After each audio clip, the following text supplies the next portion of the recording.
தமிழக வளர்ச்சியால் எடப்பாடி பழனிசாமிக்கு வயிற்றெரிச்சல் என முதலமைச்சர் மு.க.ஸ்டாலின் தெரிவித்துள்ளார். ஈரோட்டில் மதசார்பற்ற முற்போக்கு கூட்டணி வேட்பாளர்களை ஆதரித்து முதலமைச்சர் மு.க.ஸ்டாலின் பிரச்சாரம் மேற்கொண்டார். அப்போது பவானிசாகர், ஈரோடு மேற்கு, மொடக்குறிச்சி, பெருந்துறை, அந்தியூர் வேட்பாளர்களுக்கு வாக்கு சேகரித்தார். பொதுக்கூட்டத்தில் பேசிய அவர், அத்திக்கடவு அவிநாசி திட்டத்தை முழுமையாக நிறைவேற்றி காட்டிய ஆட்சி திராவிட மாடல் ஆட்சி என்றார். ஈரோடு கிழக்கு தொகுதியில் ராகுல்காந்தி விரைவில் வேட்பாளரை அறிவிக்க உள்ளதாக கூறினார்.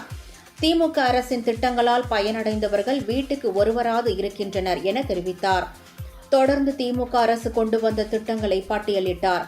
பொள்ளாச்சி வழக்கில் குற்றவாளிகளை மறைத்தவர் எடப்பாடி பழனிசாமி என்றும், அதிமுகவின் பொல்லாத ஆட்சிக்கு பொள்ளாச்சியே சாட்சி என்றும், எஸ்பிக்கு டிஜிபியே பாலியல் தொல்லை கொடுத்தது அதிமுக ஆட்சியில்தான் என்றும் விமர்சித்தார்.